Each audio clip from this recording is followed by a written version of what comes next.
اوكي المصنع عدت يعني.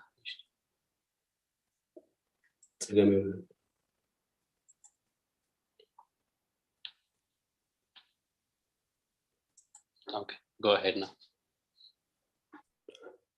So I don't know, are we live? Yes. All right, thank you. So hello and welcome everyone to this latest episode of Tghat Forum.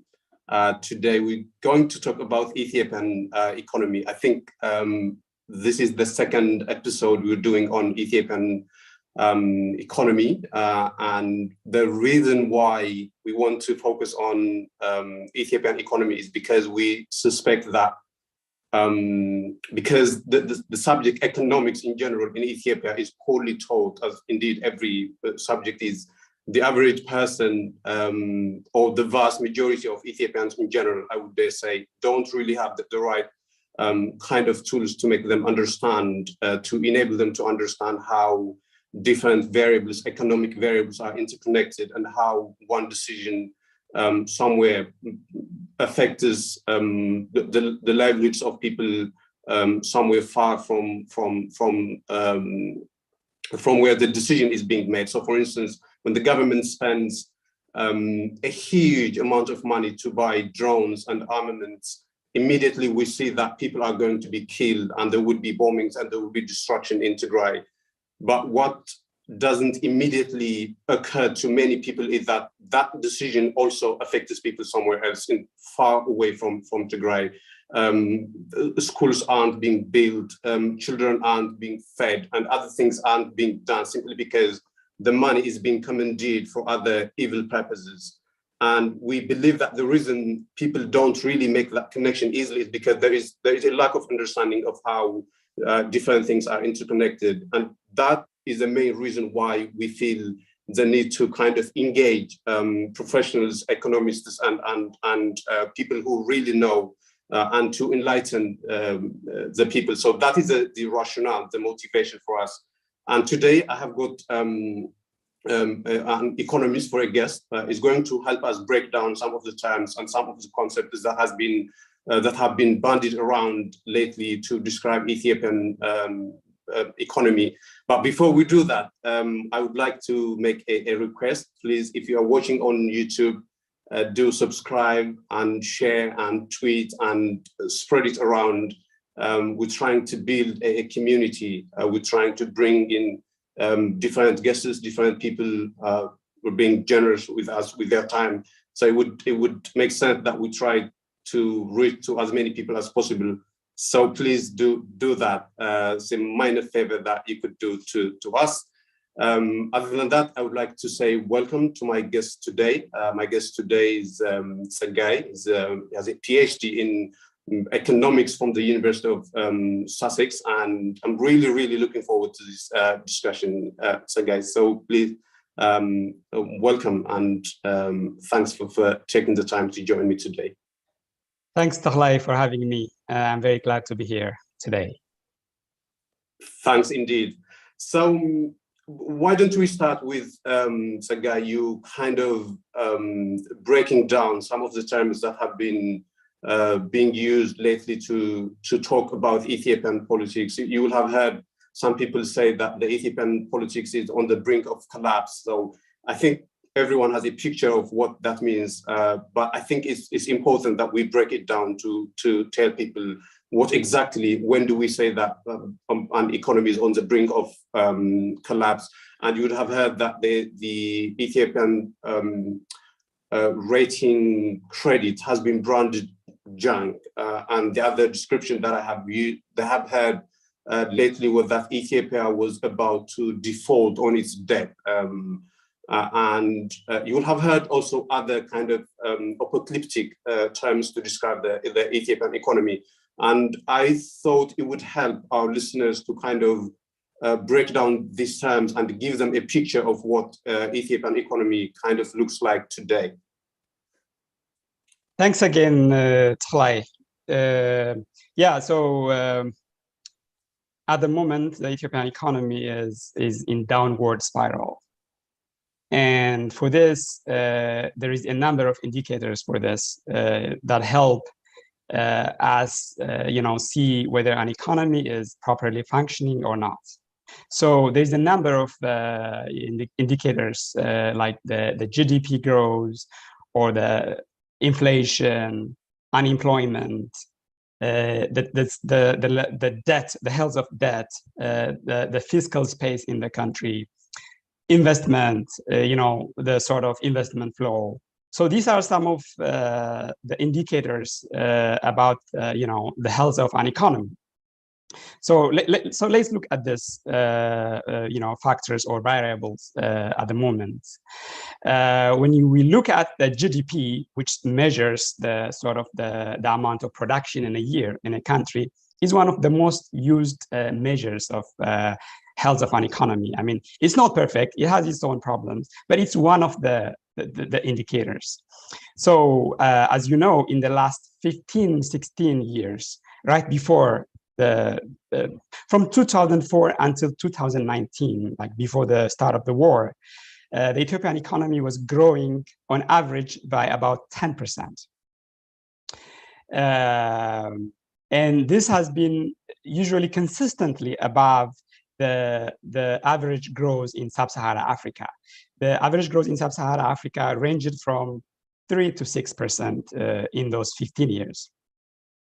Now, in the last 1 year, if we look at the 2020-2021 growth, it's 2.4% according to the World Bank, while the sub-Saharan African average was 3.5. So this is the first in the last 15 years where the Ethiopian GDP growth has actually been less than the sub-Saharan Africa average. And as you know, the IMF normally sort of projects the outlook of the world economy, different countries. So the IMF sort of skipped Ethiopia because of high uncertainty. So the World Bank has provided a projection of about 3.5% for 2022-23, which I believe is really an overestimation.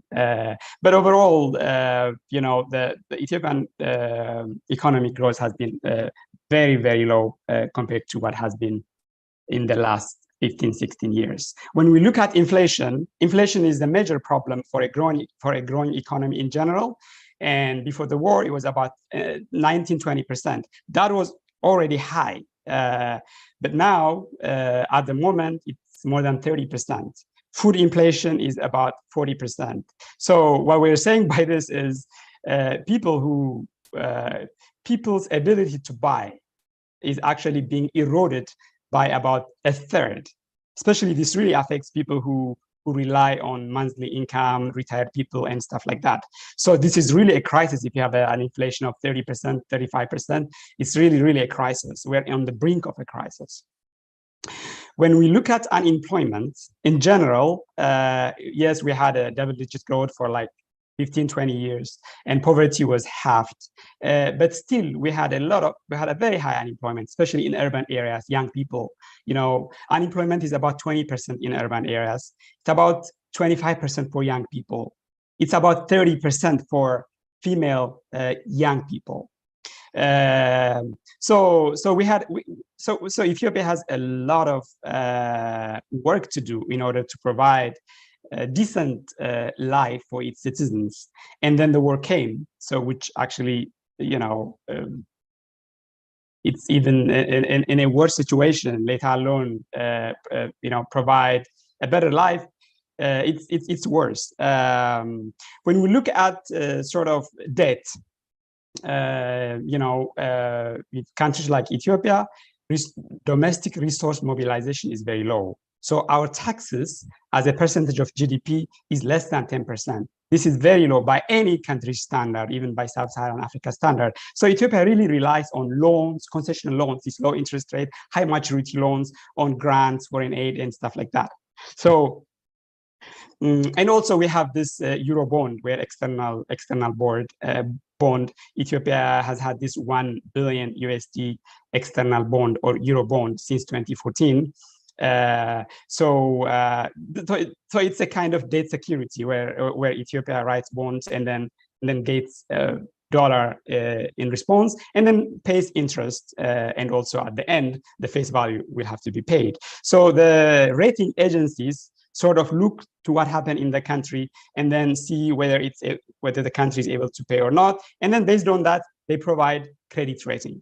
So Ethiopia's credit rating has been downgraded after the war started, and similarly the euro bond value has also plummeted following the war, and also following the Ethiopia's removal from the AGOA by the United States. So when we, so in a nutshell, the indicators, the economic indicators, be it GDP growth, inflation, unemployment, the debt situation, they're all very distressing for Ethiopia. Thanks. So you mentioned various variables to describe the kind of the state of affairs. You said that GDP has significantly decreased. Investment isn't happening at the same rate as it used to happen, say, in 2018 or the years before. And inflation has also skyrocketed as well. I think you said increased. Unemployment has increased, because Ethiopia isn't in a position to be able to repay, that is one of the reasons why its credit rating has been downgraded to junk, I think. So I think this leads me to ask you, Tsegay, if you making an analysis of the Ethiopian economy in 2018 about what the Ethiopian economy would potentially look like in 2022, which is the year we are in now, you wouldn't have predicted these numbers, right? But this is unprecedented. This would have been unprecedented if you were just talking about Ethiopian or making projections or predictions about Ethiopian economy in 2018, let's say, right before the war started. Absolutely not. Yeah. So this is unprecedented. In 2018, 2019, there was this homegrown economic reform agenda, which really, in my opinion, correctly outlined the progress and the challenges in the years before 2018, 2019. So before 2018, 2019, the economy was growing double digits, poverty was reducing. So this is good, but also this growth was led by huge investment on infrastructure by governments, which eventually will pay off. But you cannot sustain an economy just only by public infrastructure. This public infrastructure was actually meant to help the private sector do better later. So they said, okay, we've been growing. There has been huge debt problem as well. So it's time for the private sector to take the driver's seat in sort of propelling the Ethiopian economy. And they identified the sort of challenges, like logistic challenges and stuff like that. So when we look at that homegrown economic reform, even though it wasn't really detailed, at least it correctly sort of outlined the state of affairs at that time, identified the challenges, and then even though not in a very detailed manner, somehow, signposted the issues that require reform. So I was, like many people, I was also somehow, optimistic about the Ethiopian economy, because that's the first step. You look at the progress, you identify the challenges, and then you try to tackle the challenge. So that was the direction in 2018. So I was somehow hopeful, even though I did not expect a sort of an overhaul of the policies, like so many people thought. Like in America, in Europe, people thought the Ethiopian economy is going to be completely overhauled. So I wasn't as much, I didn't expect such drastic change, but I expected at least sort of, with some reforms, to sort of sustain the progress we had in the last two decades.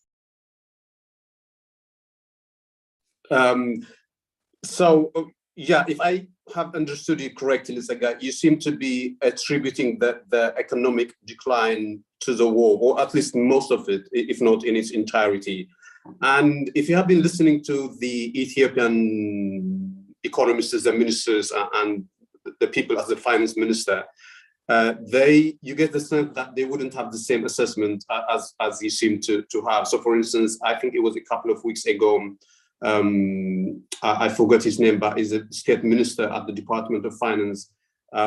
He was trying to sell the idea to the nation that Ethiopia has managed to build what he called a war-resistant or war-resilient or war-proof economy. And to me, it seemed to be a contradiction in terms. There is no way that a country like Ethiopia would be able to build an economy that would kind of withstand the effect of war, the effect of spending and wasting billions of dollars on buying drones. Surely that would have a huge impact on the economy. But he seemed to argue that Ethiopia has managed to build an economy that is kind of resistant, or that would be able to withstand to that kind of splurging of money on what I would call totally unnecessary investment. What sense do you get when you hear them say that? Is it a contradiction in terms as well, or does it have a point? Absolutely, they have no point. It's actually very disappointing to say Ethiopia remains one of the poorest countries in the world. As I said earlier, its tax mobilization is very, very poor. It's less than 10% of GDP.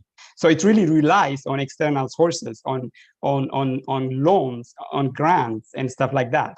So the very same person or the very same ministry is trying to sort of requesting debt restructuring from the G7 countries in order to extend the debt maturity, and also asking for cancellation of loans and stuff like that. I mean, so this country really, really depending on external arms, let's call it, saying that they have created a war-proof or resistant economy, for me is a joke. Yeah, so it doesn't hold water at all. Well, but interesting that you mentioned the term debt restructuring. I've heard it being suggested as some sort of short-term solution to the impact of the war on the economy. One way Ethiopia is trying to kind of weather the effect of the war is by requesting some debt restructuring. So what does it mean, and how is it that it could be a solution? Can you talk a little bit about that? Yeah. So in general, countries get credit locally or internationally. So Ethiopia's debt, when you look at it, it's about 60% of the total GDP. So it does not look big compared to, say, America or Europe or other countries. It doesn't look very big. So this is the total accumulated debt that we have. And about half of it is external. So it has to be paid in dollars. So the difficulty with Ethiopia is not that the debt is too big. It's that our ability to pay is very poor, especially the external debt. Our export is very, very low. It only covers a quarter of our import bills. So when you are in a war, of course, the economy is in shambles. You export, of course, for now, because of commodity prices, improved coffee price, improved sort of mineral prices, the Ethiopian export might seem to be doing okay, but fundamentally, it's very low. So the ability to pay depends on your export potential, for example. So what Ethiopia is saying is it's not able to pay its debt. So it's asking the creditors to increase the maturity, like make it long-term or longer. It's already long-term, but make it even longer term.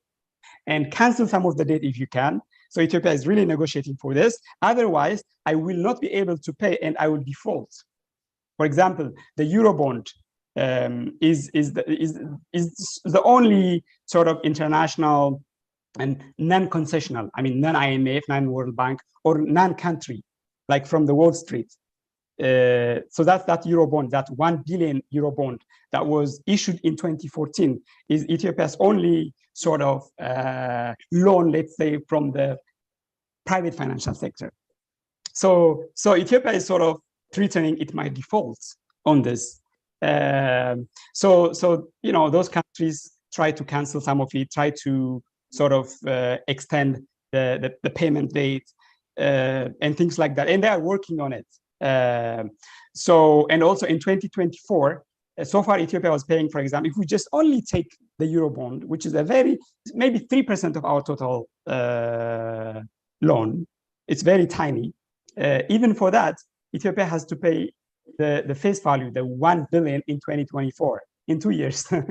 so that's why, you know, they are talking about, so they are really talking about, we're not going to be able to pay it, so please give us more time or cancel for us. So this is actually in contradiction to what they were saying, our economy is war-proof. I can't even imagine any countries war-proof anyway, unless it's a country that sells arms and the war is happening elsewhere. Yeah, so that's, and when those credit rating agencies, they see Ethiopia is at war, so of course there is high risk of default. So that's why the Ethiopian Eurobond, the value is lower, so nobody wants to buy it. So that's the sort of that's the implication it has. So at the moment, the Ethiopia Eurobond has it's in its lowest value, which means the interest rate is very high, like the yield is very high. So if Ethiopia wants to sort of borrow from Wall Street, it will have to give a very high interest rate because it's considered risky. So I have also read some what economists actually say that the reason why the country is trying to conduct a kind of well, I think on the surface they're calling it a national dialogue, but deep down it really is a trick. And the result that they are trying to achieve by doing that is to say to the international community, and especially to the financial community, that there is a semblance of peace in Ethiopia, that Ethiopia is peaceful, and that different political parties are negotiating and resolving their differences politically and peacefully. And by selling this idea of a country that is at peace with itself, they are trying to convince investors, and they are trying to convince people to invest in Ethiopia, and that really the purpose or the objective of the national dialogue isn't to resolve political differences. Do you think that is a trick being pulled off as well, as when you see as an economist the country, people being paraded on TV saying that national dialogue is going to solve everything? Do you think they are trying to play a trick as well? Are they trying to solve an economic problem rather than a political problem as well? It could be. So in my opinion, if it's a national dialogue, then all stakeholders should be brought on board. If from the very beginning you're excluding some of the key stakeholders from the national dialogue, for me, it does not sound genuine. So yes, it might have a very, very short-term positive image, but at the end of the day, if the war doesn't stop, if you know,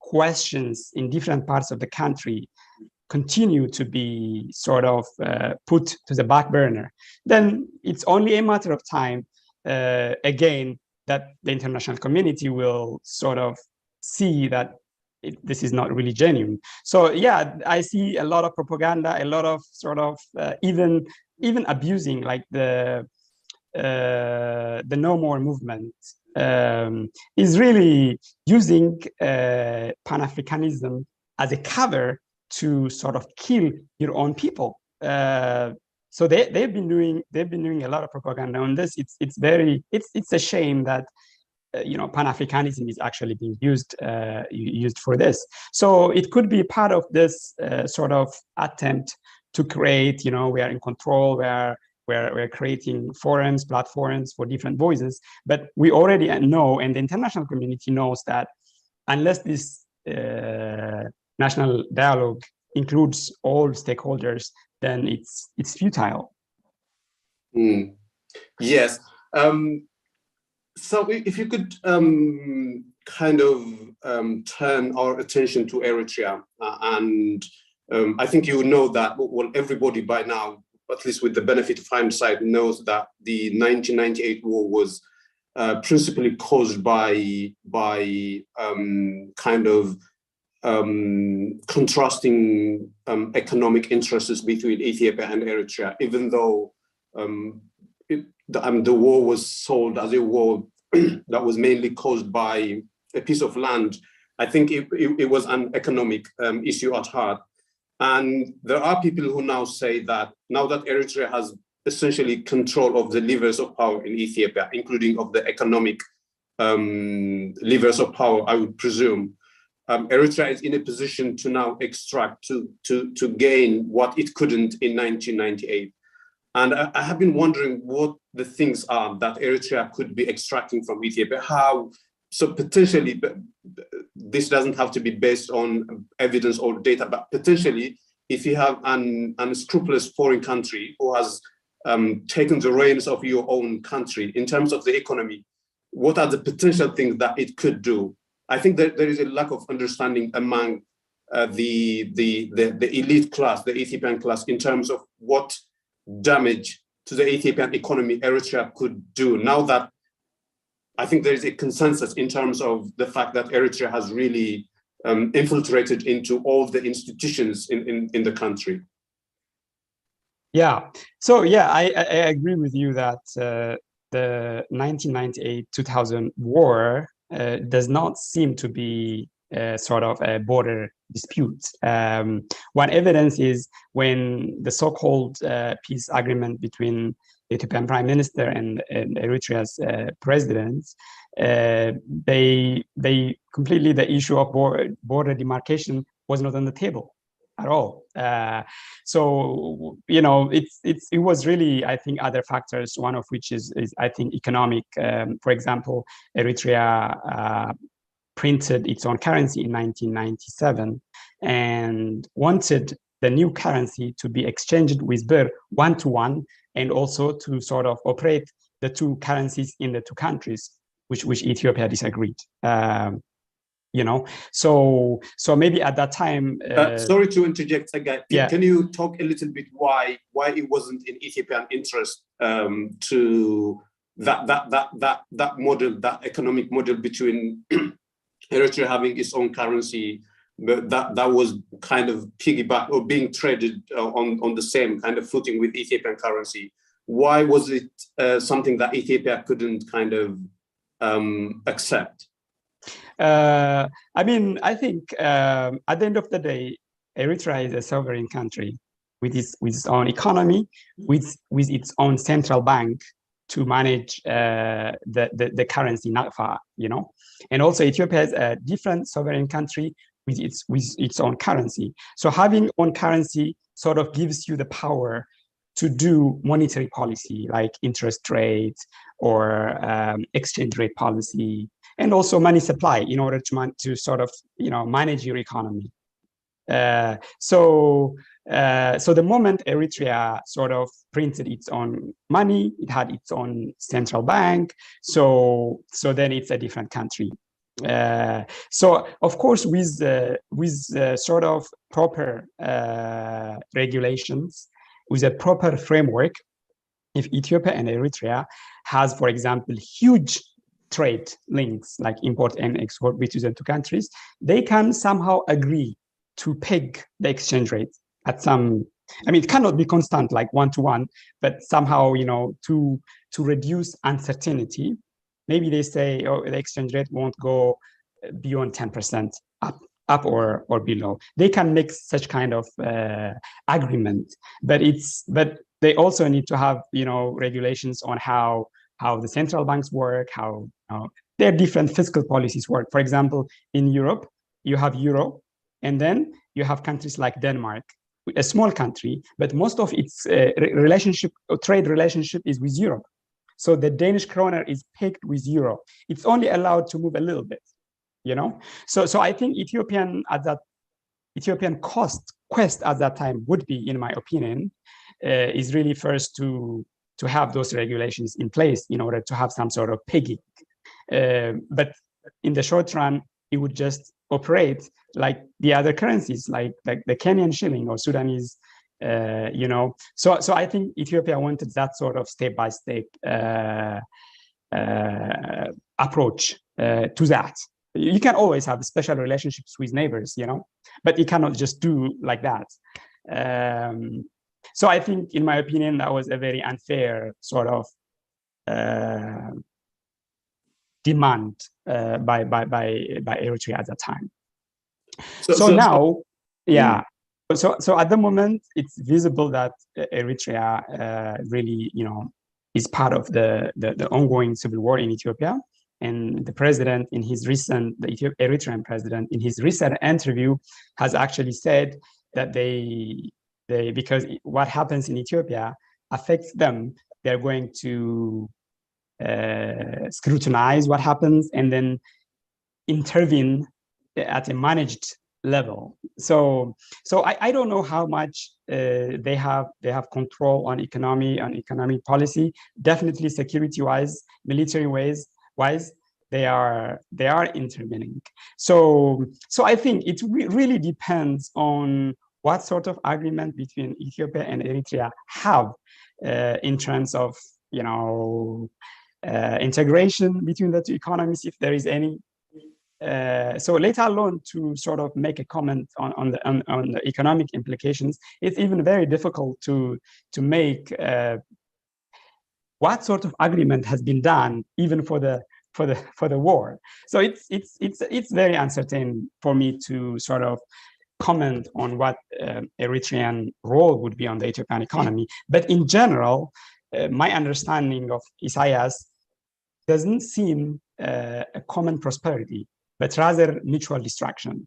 So if they were wise, like Ethiopia is a large country and doesn't have ports, and they are coastal countries, a long coast. So the more Ethiopia is stable, the more Ethiopia prospers, actually is very beneficial for Eritrea, for imports of grains, for food imports, and also for serving as a gateway for Ethiopia's import and export. So maybe they have this exploitative, manipulative approach. I mean, Isaias, I'm not referring to the people of Eritrea, but the regime in Eritrea. But I don't see this sort of common prosperity, economic integration based on regulations. So it's very difficult for me to sort of comment on what exactly, how they are planning to sort of, you know, intervene in the Ethiopian economy. Yeah, well, Tsegay, I agree with you that we aren't really privy to the kind of details of the agreement that might exist between the two countries. But I think what we can, with a degree of certainty, say is that Eritrea has been allowed to kind of run the show. I don't think Ethiopia today is in a position to say no to whatever demands that Eritrea could potentially make. Whatever Eritrea demands, I think is in a position to get it. And I think it's reasonable to expect that Isaias wants us, at the very least now. I think in the beginning, Isaias's desire was for the TPLF to be totally eliminated. But I think it has dawned on them, on Isaias, as it has on Abiy, that is impossible now. And I think Isaias now wants the war to be protracted, to continue for as long as it possibly could. And I don't think Isaias wants us to kind of pay for the war from his own coffers. I think he would want Ethiopia to to pay for the war and for the war to continue. And because he is in a position to commandeer whatever resource from Ethiopia into whatever purpose he wants, I think it's fair to say that he would want to shape the Ethiopian economy to his own advantage, to game the system to his own advantage. So although I agree with you that we don't have data, we don't have any evidence, we don't understand the agreement, economic agreement, whatever, I think it's reasonable to expect that kind of unscrupulous behavior could be happening on the part of Eritrea. That was why I raised. Oh yes, I completely agree on that. So at the end of the day, there are two countries. They will need to have agreements on trade, agreements on movement of people, and stuff like that, even on currency.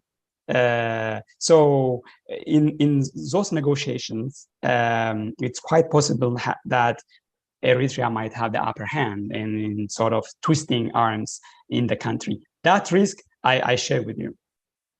Yeah.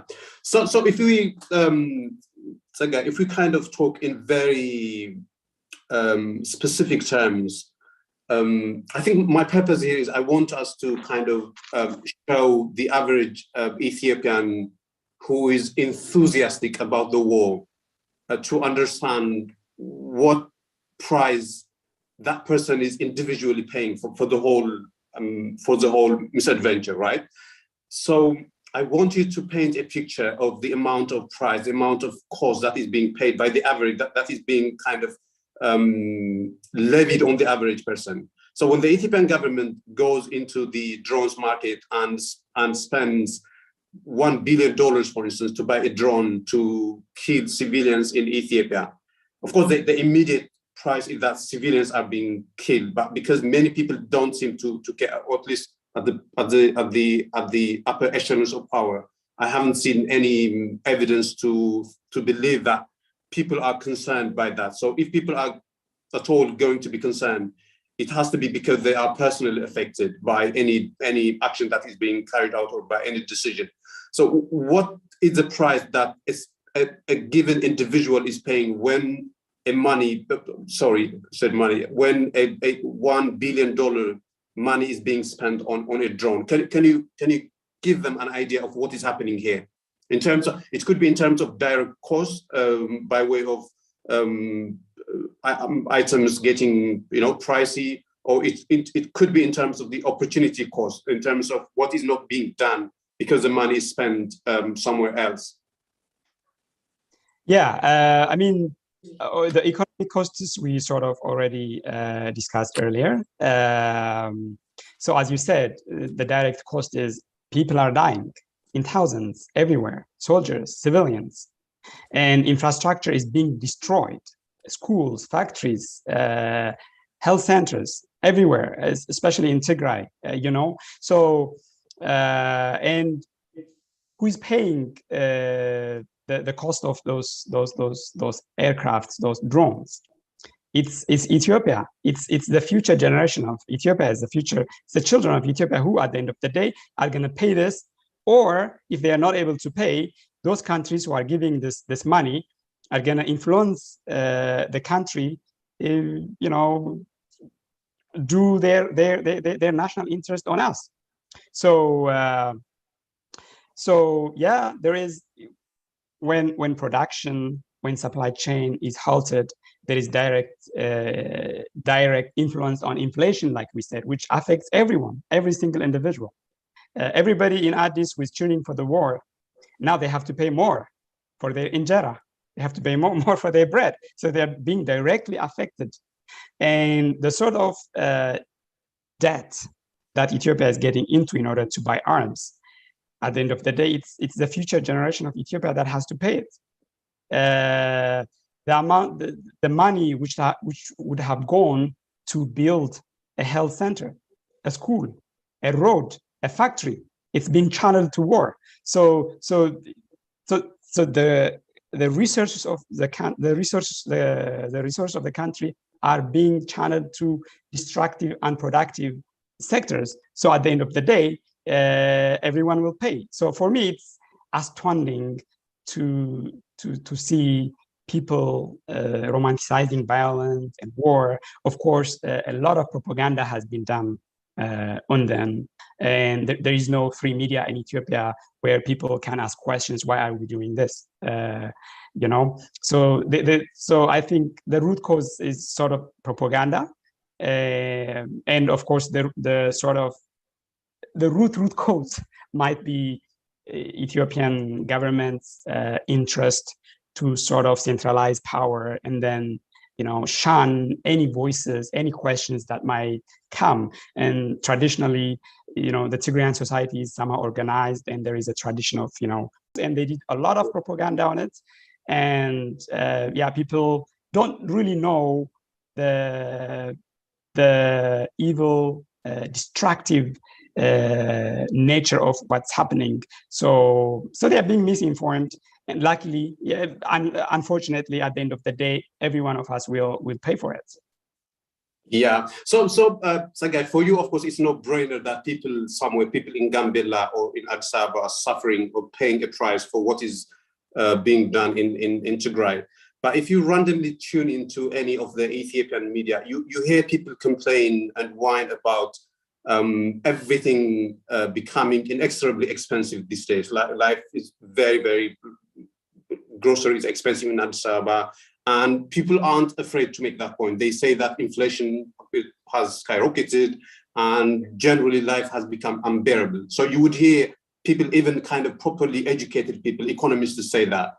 What you are very, very unlikely to hear is people making that connection to what is being done in Tigray, the war on Tigray, the expensive weapons that are being bought to destroy infrastructure and people in Tigray, the drones and all the armaments that the Ethiopian government is buying at exorbitant amount of money is the reason why things are considerably expensive now in Addis Ababa. So for you, the connection is very, very kind of apparent. You could see that, but you don't see that from the upper, you know, from the upper class when they do analysis and everything. And that gets me wondering, is it because there is lack of knowledge that is the case, or is it because people are scared to make that point, because there would be, well, the government would take exception if you were to say that your life is becoming unbearable because the government is investing in the wrong in the wrong area in war, right? Or is it a mix of it? What is the sense you get as an economist when you try to listen people try to explain everything of why the economic situation is very dire, and they invariably failing to make a connection which is very, very obvious to you? What do you attribute it to? I think mostly I attribute it to propaganda. So people have been made to believe that there is a bigger enemy, there is a bigger evil. So they are made to believe that, okay, this is the cost that we have to pay in order to do away with this sort of enemy or perceived enemy. I mean, this is, you know, Orwellian style of the enemy. So you create this sensitization, this danger. So people somehow in the short term can sort of tolerate, you know, this problems. I think that's what I see. But eventually, it's going to explode. So eventually, as inflation continues to rise, as jobs continue to be destroyed, as the country struggles to mobilize resource from abroad, then the real questions will eventually arise. But for now, people, the ordinary people, don't really see that. They don't have the sort of the platform for a genuine discussion of the situation. You know, everybody was convinced that this was a law enforcement that would take days, if not weeks. And then it completely changed into existential threat. And nobody's asking questions. There is no platform in Ethiopia to discuss this sort of these issues. You know, there's absolutely nothing. So people are they are being misinformed. They are being sensitized by false narratives, So for now, they can't really see the reality. They can't really see the risk in the future. But the elite, they know the problem. But that's the problem. The elite, they know the problem, but they have their own interests. And so they don't care about the long-term impact of the war in the country, the long-term impact on the sort of the destruction, the shattering of the social fabric between Tigrayans and Amharas, and between among the other ethnic groups in the country. So I see reckless irresponsibility by the elite and the general public being kept in the dark. So that's what I think. So what are some of the questions that the average person in Addis Ababa should be asking the economic elite, the people making decisions as to where the money should be spent, and generally the people at the driving seat? What would be some of the questions that you would ask, for instance, if you were, a resident of Addis Ababa now? Of course, I would ask, okay, there is a civil war now. It was started as law enforcement. So where are we now? What's happening? I would ask, why is humanitarian supplies, food, not going to Tigray? Aren't they part of the people of Tigray? Aren't they part of Ethiopia? Why are there foreign soldiers in Ethiopia, which is known to be very proud and independent country, an example to many African countries? Why are there foreign soldiers in Ethiopia, in Tigray now? Why is medicine not going to Tigray? If you are a law enforcer, you have responsibility to at least allow access to the people. So it has been more than a year since the war started. Aren't there other alternative ways to solve the problem? Yeah, I would also ask normal everyday questions. What are you doing to solve the inflation? What are you doing to give job to the young men and women who are graduating from university? So I would ask a number of questions that at the moment are not being asked, or people don't have the platform to ask those questions. Yeah, so if we just focus on the economic questions that you think a person in Addis Ababa should be asking, of course, one reason to ask those questions would be out of principle, right? You would want to ask the government, because the government sold you the idea of law enforcement operation that would be over in a couple of weeks, and it hasn't been over almost 2 years down the line. And none of the people that the government promised to you would be arrested have almost been arrested. I think, of course, some people from the TPLF have been, but not the people who were on the original list. So there are, of course, 1,000 questions that person should be asking the government. But on the economic questions only, if we focus on them for now, why do you think asking those questions would be in the interest of the person asking those questions, and not just out of principle? Why do you think the person asking the questions stands to benefit from that? I mean, at the end of the day, if it's about, gainful jobs, decent jobs, it's about me, it's about my neighbors, it's about people in Addis. If we're talking about Addis, for example, the prices, it affects everyone. So really, this war has affected practically every aspect of life, even those far away from the war fronts.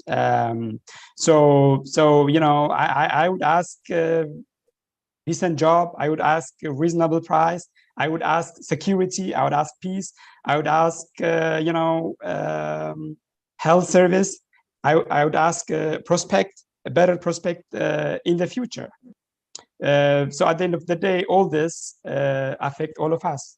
So these are very simple questions that an ordinary citizen should ask. So if you could kind of segue to Tigray, Tsegay, Tigray has been totally frozen out of the Ethiopian economy, totally shunned, and obviously that affects the Ethiopian economy. But I'm now interested in how the lives of the people in Tigray must have been devastated by that. The banking services is totally closed, and economic activity is, as far as I know, totally dead, because the things that serve as a pillar to economic activities have been shut down. So Tigray is on a standstill as far as economic activity is concerned. And I'm tempted to ask you a question that might come across as stupid, admittedly, but I'm tempted to ask if you think there is a way, or if it is reasonable, or if it is conceivable for Tigrayans to think in terms of solving the economic problem before solving the political problem. Political problem being the war. I think the Ethiopian government has made it clear that its policy is going to be containment. It's going to contain Tigray so that nothing gets into Tigray, so that ultimately and inevitably people would get frustrated and they would want to overthrow the government, right? That seems to be the thinking of the government. So hypothetically, if this was going to be a long-term plan on the part of the government, what are the things that Tigrayans should be thinking about in terms of seeking a solution, or at least a partial solution of getting the Tigrayan economy back into some sort of life? It's a very, very difficult question, Teklay, because this is a strategy by the Ethiopian government to siege and blockade and sort of so that the people of Tigray can surrender, out of economic hardships. So I think the blockade and the siege is absolutely illegal. In my opinion, it's genocide. It's war crime. When banks are closed, it's people's money that they cannot really use their own money, and when the budget is being blocked, it's a tax from the people of Tigray. It's the people of Tigray contributed to the tax in Ethiopia. So all those services, telecom service, electric service, the people of Tigray contributed to it, and they have a right to access it. So the first I think task should be the siege, the blockade should stop. I mean, it's crime. And the difficulty with Tigray is 360 degrees. It has no gateway to the rest of the world. It's completely cut off. So it's even very difficult to make any links with other regions, any trade, with other countries. So as things stand, it's very difficult unless this blockade has stopped. If in the very short run, perhaps it's only agriculture which can somehow function, because the land is still, most of the land in Tigray is within Tigray, even though there are still many areas, outside, occupied by others. So there is some limited scope for sort of trying to increase productivity, trying to produce as much as possible from agriculture. But we also need other things. We need medicine, and we need manufactured products. And all our factories are not working now because they depend on imports of raw materials to function. They need fuel to function. They need electricity to function. So it's extremely difficult. This, the current blockade and siege is not sustainable at all. People already, you heard in the last couple of days, like more than 3 million people in Tigray are in acute shortage of food. So that's practically half of the people. And then eventually it will be all of the people.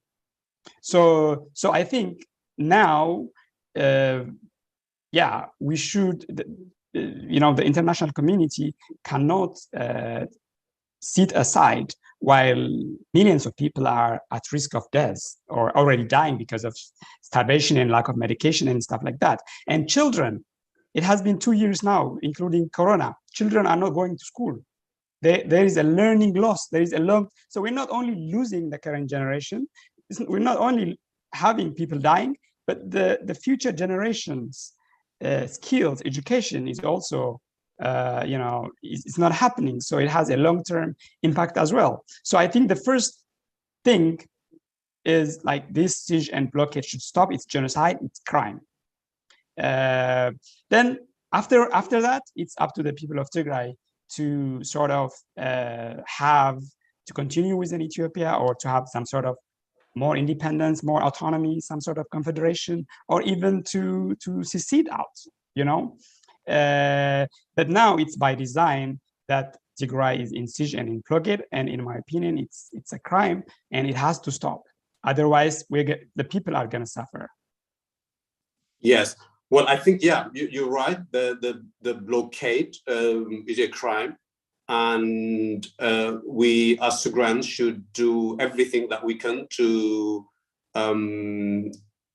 force the Ethiopian government to lift the blockade. And I think we should do everything that we have been doing, and even more, to convince the international community to intervene, because this is untenable. There is no way that a government in this day and age should be allowed to carry on blockading its own people for years. So in terms of what needs to be done, and whether this is evil and criminal behavior and everything, I think there's a complete agreement, at least among sensible people, apart from the strident Abiy supporters. I don't think anyone would disagree with that. But if you and me were sitting now and trying to study the possible scenarios for Tigray, I think one of the possible scenarios that we would want to explore would be that the status quo could continue for some time. The blockade could continue for some time, because you have to factor in worst case scenarios as well when you do this kind of things, right? And there is every chance to believe that it could carry on. The blockade could continue, and Tigray could be totally isolated, and Tigray could be totally frozen out of Ethiopia. And surely it makes sense that people in Tigray should at least start thinking in terms of short-term solutions, for instance, that would allow the Tigray government to pay salaries, solutions that would allow people in Tigray to trade, for instance, solutions that would allow people in Tigray to do maybe not all, but some economic activities. And as an economist, what would you conceive of? And I know that this is not a good question for you. I think this is difficult, this is unprecedented. But if you were thinking about that, what do you think we would be thinking about in terms of Tigray creating its own banking services, creating its own maybe monetary policy even, and trying to connect with the, insofar as it's possible, with the international community by bypassing Ethiopia, for instance? Are these ideas are they totally crazy, or are they something that should be kind of considered? They are not crazy at all. In many countries in the world, there is some default independent countries like Somaliland, for example. It has its own currency, even though nobody recognizes it as a country. And countries or regions can also, print their own money. But the challenge with Tigray is we don't have any gateway to other countries or to the outside world. So in the very short term, maybe government can sort of create like IOUs, kind of coupons, and then it can pay salaries with that. But this is a very, very short-term solution. In order for a longer-term solution, you need to be able to print money. At the moment, using the Ethiopian currency, while the currency is closed, is very difficult because there is very probably very small amount of money in the region. I don't know how much there is, so it's very difficult. And even if you print your own money, at the end of the day, you can operate that within the region, but to be able to access goods from outside or to sell goods to the outside world, you need a gateway. So that's the key challenge, that there is no gateway. But if there was gateway with other countries, then it would have been possible. And the Ethiopian government anyway wouldn't have done this blockade anyway if we had options. So that's why, yeah, the government in Tigray can try as much as possible to sort of produce within the region, but it's not sustainable if the region cannot sort of be integrated with neighbors, with other countries. So that's why, for me, it's with the current, as things stand right now, the focus should be on sort of opening the blockade, and opening, and also trying to solve the contested areas in Tigray and Amhara. Like Western Tigray now is under Amhara region.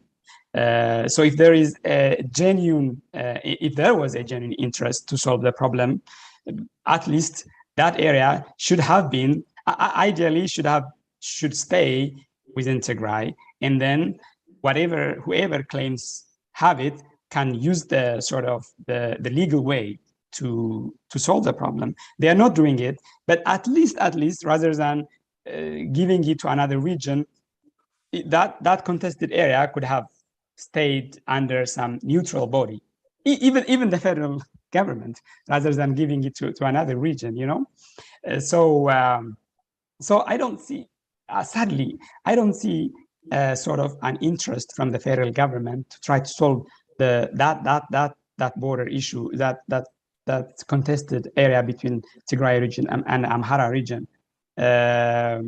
So I think, yeah, open the blockade, and also,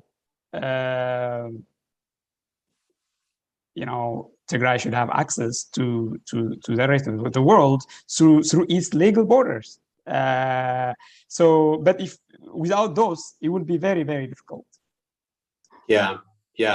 I think we would have similar discussions when Tigray will inevitably succeed, and the question of monetary policy and arrangement and all that would creep up, and there would be those. I can imagine us having these conversations many more times. But for now, I have only one question remaining, because we're running out of time, and then I will open it. I'll open the floor to the audience to ask questions. But as far as I'm concerned, my last question to you, Tsegay, is in terms of the impact of the fact that Tigray has been frozen out of the economic activities of the country, and given that Tigray was one of the economic hubs of the country. Now, earlier you told me about how much damage the war has caused on the Ethiopian economy, but I think another issue that is least talked about is how much damage the fact that Tigray isn't involved in the Ethiopian economy has caused on the Ethiopian economy. And I suspect one of the reasons why people don't mention is because there is this stereotype, or there is this kind of cartoonish understanding of Tigray as a parasite state, rather than a state that contributes to the Ethiopian economy, that pays into the system rather than takes out from the system. I think the understanding among Ethiopians is that if hypothetically Tigray was to be kind of pushed out of Ethiopia, Ethiopia wouldn't lose economically. And of course, that is wrong. But can you talk about, maybe insofar as you can, in terms of concrete numbers, or maybe, I don't know if you could quantify the effect on the Ethiopian economy of the fact that Tigray is totally shunned out? Absolutely. Economically, Tigray is one of the key states in Ethiopia. Especially in like manufacturing. There was good progress in Tigray in manufacturing, like cement, textile, medicine, and also a lot of small-scale manufacturing. Like Mekelle was probably the second biggest source of small-scale manufacturing in Ethiopia, next to Addis. So in terms of taxation, Tigray had relatively the better tax mobilization or tax administration compared to the rest of the country, and so it was contributing both to the region, but also to the federal. Like for example, VAT 70% goes to federal, and only 30% remains in the region. Of course, now recently it has become 50-50. So even if when you look at the block grant, so the block grant is the money that's distributed to regions. Using that formula, you might have heard about it. So this money is like grant money or tax money. That is let's put it this way. Every year there is revenue in the country and there is expenditure. So this revenue, the federal revenue, comes from, for example, VAT and federal workers' tax and stuff like that. And also there is grant, there is loans. So this money is used, of course, to pay, for example, debt, and also to pay federal workers, and to do some federal funded investments, like, for example, inter-region roads or rails. And there is a block grant that's given to regions. So this block grant depends on the population size and on the ability to raise revenue in the region. So if your ability to raise revenue is high, you get less of it. And also expenditure need. If you are poorer in the region, if you have, then you get more. So if you look at this formula, it doesn't favor Tigray, because one, Tigray has high revenue potential, so it gets less. The population is not much compared to, so it gets less. And compared to the expenditure need, it's the developing regions like Afar and Somali that need more. So even in that block grant, Tigray was actually probably a net contributor and not gainer. So in summary, in terms of contribution to manufacturing sector, service sector, and also in terms of contribution to taxation, in my opinion, Tigray was very, very pivotal, and it was really a net contributor. So the fact that the Tigrayan economy is now completely collapsed definitely significantly affects the Ethiopian economy in terms of export revenue, in terms of domestic revenue mobilization, and stuff like that. And the universities in Tigray, there is 4 good public universities that are not functioning. So it's not only the Tigrayans who are losing, but also the rest of the country. The hospital in Mekelle, it also serves people from Afar region. It also serves people from the Amhara region. So now the fact that either hospital has collapsed, it's not only the people in Tigray who are losing, it's also everyone else. It's the factories, the textile factory and the massive industrial engineering that the Ethiopian Air Force proudly talked about destroying it. They destroyed public resources. It doesn't matter who owns it, me, you, or someone else. It's a national treasure that's being destroyed. And eventually, there will be export laws from Almeda Textile, for example. There is unemployment laws from Almeda Textile. I mean, it's not only Tigrayans who work in Almeda Textile. There is no law in Ethiopia that prevents someone from the rest of the country to work in Tigray. So the damage in Tigray, most importantly, affects the people of Tigray, but also it affects everyone else. Well, I think the reason why people have this horribly wrong perception that Tigray is this barren land of stones that doesn't contribute anything economically, if anything, is a state that only exploits Ethiopia, is because people haven't made the case for Tigray as an economic source, as an economic contributor. And I think one of the duty and responsibility that people like you, Tsegay, have is to make the case in a way that people could see. so that they don't perceive Tigray as this dispensable state that is an economic basket case. But I think we would talk about these matters, like I said earlier, another time, and I could envisage the need to have these conversations would increase immediately, as long as Tigray floats the idea of independence and of its economic standing and everything. So brace yourself for more conversations of this type, Tsegay. But that was it on my part for today. But I would see if some of the people in the audience would like to ask. So I see Nobrom, Medhaniye, and Abeba, and Jarkos. If you have any question, I would appreciate that. Please ask Tsegay, and anything, as long as it's not about quantum physics, I think he would be happy to answer.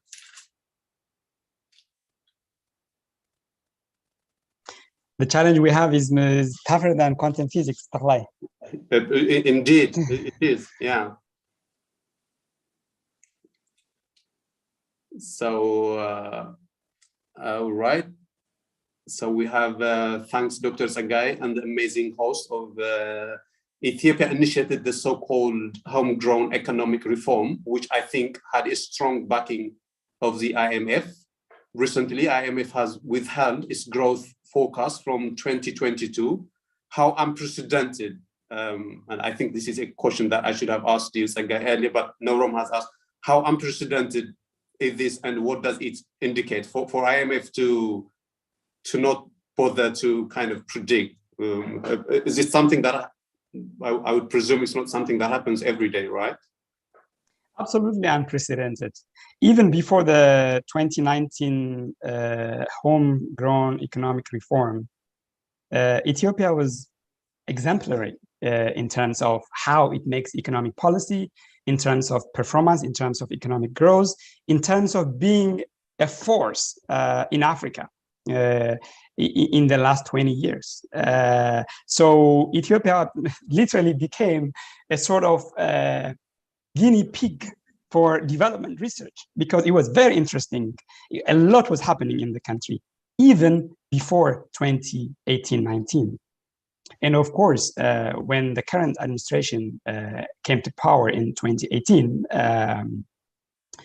I think the West saw somehow a gateway to Africa, because the Chinese influence was growing.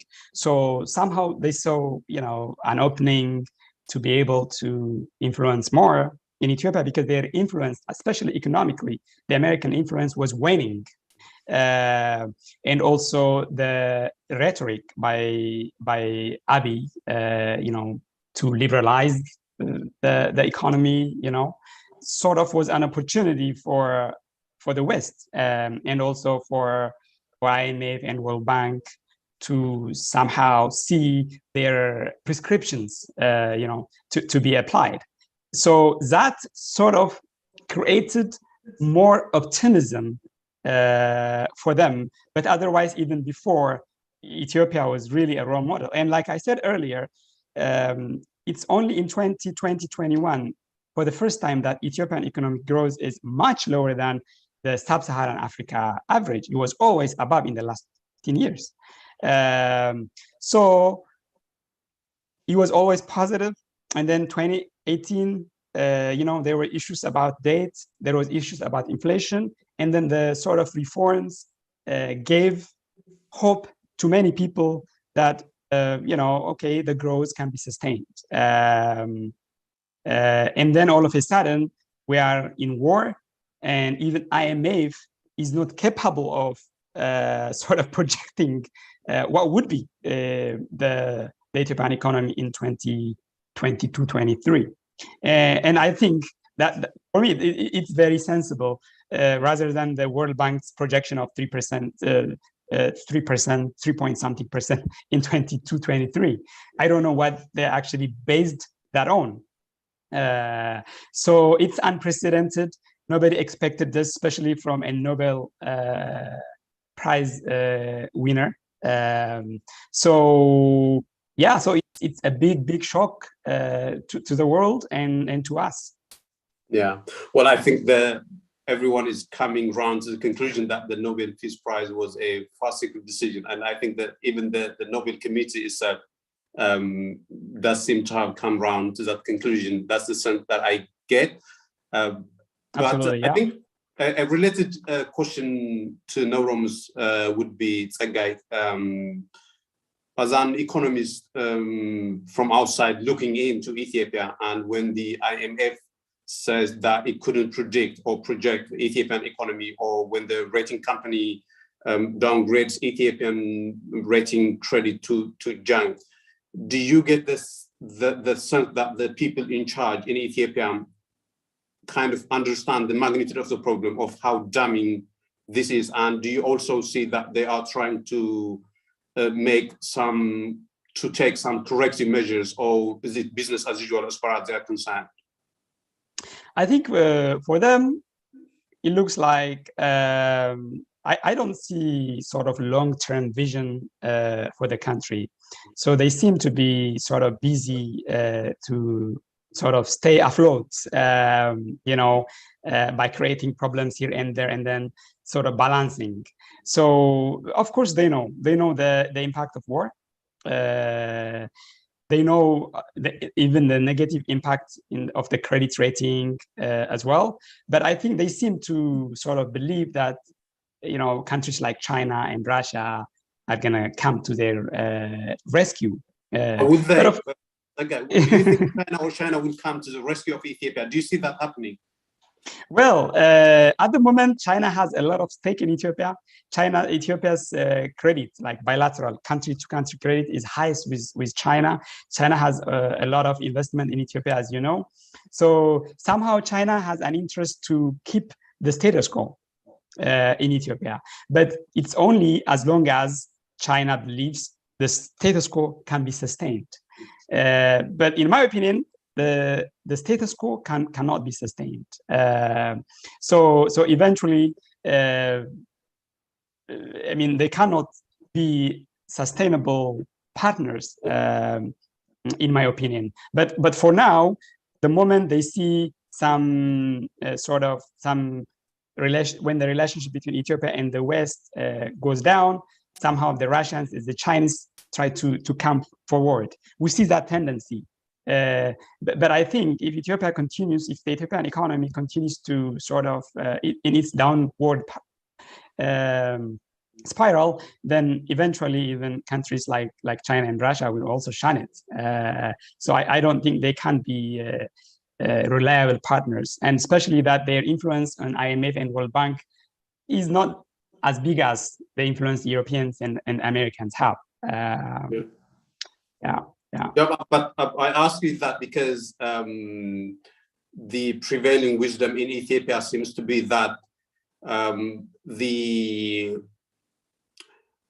kind of the benefit that Ethiopia will inevitably lose by severing its relationship with America,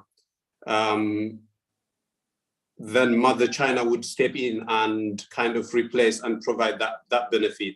So that seems to be the explanation and the comforting kind of massage that the officials are giving to the people. They're saying that America might be gone, but China, that doesn't even have the kind of invidious political interest that the US has. China is only interested in economic affairs, and whatever is lost due to the US, China will more than make up for it. That seems to be the wisdom. And in your assessment, it seems to be that you believe that is naive at best. That's naive. China is already concerned about the loan it has with Ethiopia. Ethiopia is not able to even repay the current loan that we have. Even a couple of years ago, even the prime minister has actually made a deal with China to somehow restructure the debt. So already China is concerned about Ethiopia's ability to repay China's loan, let alone for China to step in and save us. So that's very unlikely. All right. Very unlikely. So I think someone wants to speak, and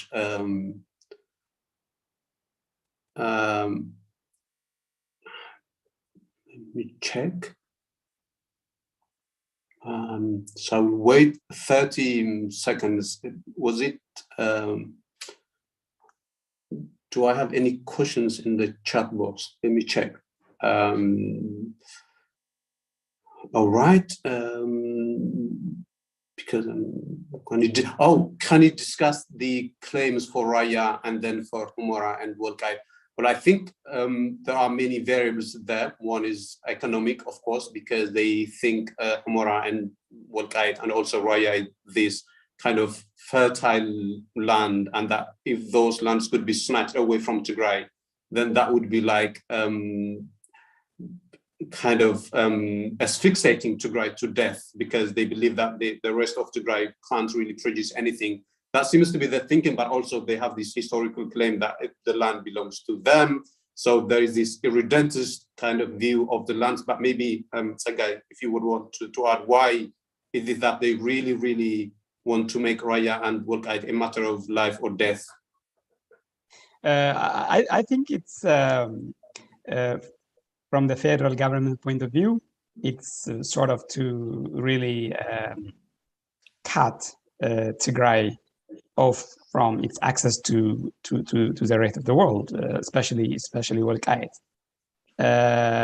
From sort of Amhara nationalist people, yeah, it might be resource, you know, but I think at the end of the day, unless the constitution is changed and there is a different way of demarking or state structure, but the current constitution clearly makes it clear that it's based on language and also geography, a combination of the two. So it's, in my opinion, it's completely illegal to sort of give them away. So if there is any claim, and it's natural, there can be claims everywhere, and that should be entertained through the countries through legal ways, not you go for law enforcement and then you become lawless. That's what we have seen. So I think, you know, yeah, there might be economic justification for that, but also it's political, it's security, it's access. So yeah, it's illegal to sort of take those provinces away. Yeah. Well, I think that with that we should wrap the conversation up. Tsegay, I think we have gone for more than we had planned, but thanks for taking the time to join me today. It was very educational for me, and I'm sure many people would find it educational. I think people need a lot of kind of analysis and enlightenment when it comes to economic aspects. Like I said in my introduction, I think economy is one of the poorly understood concepts. Not to be condescending or anything, but I think it's a fact, and we would need these conversations. And whenever other kind of issues arise, I'm sure I would want to invite you for another round of conversation, not just once, but more times. And I'm sure you would be generous enough to. Absolutely. Thank you very much. I also really enjoyed the conversation, and I really also thank you for your efforts in creating this platform. My pleasure. I think Norom has raised his hand. So Norom, you can speak, I think.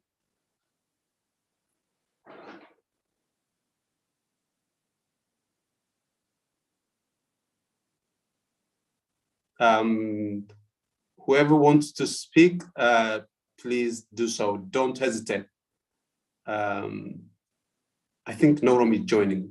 Let's wait for. Sure. It's very difficult to manage these conversations on Zoom. I hope when the whole thing is over, we would do them in person. Yeah. But I think nothing is happening.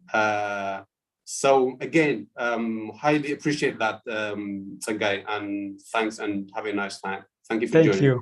Yeah, thank